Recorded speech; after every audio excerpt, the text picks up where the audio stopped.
ভাইয়া লাইক আপনি আজকের এডুকেশন এক্সপোতে আসার পেছনে আপনার মেইন রিজন কি ছিল? মেন রিজন ছিল আমরা একটা গ্লোবাল থেকে ইভেন্টে ছিলাম, মানে একটা দায়িত্বে ছিলাম। তো ওইখান থেকে আমাদের টেক্সট করা হচ্ছে আমার দেশের বাইরে যাওয়ার জন্য অনেক আগ্রহ। কারণ আমি চাচ্ছি যে আমার ব্যাচেলার অফটা শেষ করার জন্য বাইরে থেকে শেষ করতে চাই। কারণ বাংলাদেশে গ্র্যাজুয়েট করি ঠিক আছে, ওইভাবে বাংলাদেশকে মূল্য দিতে চায় না।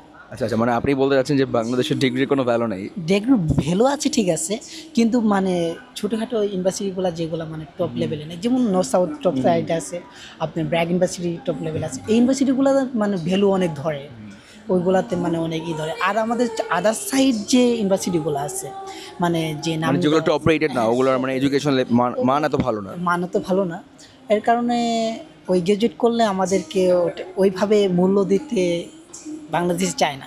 আমার কথা হলো যেহেতু ছোটোখাটো ইউনিভার্সিটিতে ভর্তি হয়ে গিয়েছি, তো এখানে না থেকে আমি ব্যাচেলারটা বাইরে থেকে করে আসতে চাচ্ছি। কারণ কি যে আমার লাইফের একটা ভবিষ্যতের আছে। আপনার মানে বাইরে মেনলি কোন সাবজেক্টে পড়তে যাওয়ার ইচ্ছা? হ্যাঁ, ব্যাচেলার অফ বিজনেসে বিবিএতে। আপনি কি আইএলটিএস অলরেডি দিয়ে দিয়েছেন? হ্যাঁ, অলরেডি দিয়ে দিয়েছি। তো আপনার আইএলটিএস স্কোর কত ছিল? জি, স্কোর কেমন ছিল? ভালো ছিল। মানে কত বলা যাবে? হ্যাঁ, বলতে গেলে 6.17 ছিল। মানে আপ টু 6 আর কি, 6 এর উপরে। হ্যাঁ। আপনার মানে এমনিতে কোনো স্পেসিফিক ইউনিভার্সিটি চুজ করা বা মানে পছন্দের কোনো ইউনিভার্সিটি আছে যেখানে আপনি পড়তে যেতে চান? অ্যান্ড আমার ওইভাবে নাই, আমার একটা আসলেই হবে, আমি করছি যে বাইরে যেতেই হবে আমাকে, এটাই হলো মূলত টার্গেট। মানে আপনি কি মানে ধরেন স্কলারশিপ পেলেও যাবেন বা স্কলারশিপ না পেলেও যাবেন, এটা যাবো। হ্যাঁ মানে নিজের ফাইন্যান্স হতে হ্যাঁ, নিজের ফাইন্যান্স। আর অ্যাপার্ট ফ্রম দ্যাট মানে আপনার কি মনে হয় বাংলাদেশে আসলে জব অপরচুনিটিস কীরকম? বাংলাদেশের থেকে বাহিরে বেটার জব অপরচুনিটিস বা জব ফ্যাসিলিটিস কারো বেটার, নাকি মানে বাংলাদেশে বেটার কোনটা? হ্যাঁ, আপনি বলতে গেলে এটা আমি শিওর না এখনও, কারণ আমার ওইভাবে এখনও জানা হয়নি এই বিষয়টি নিয়ে, তো আমি এটা শিওরলি বলতে পারতেছি না।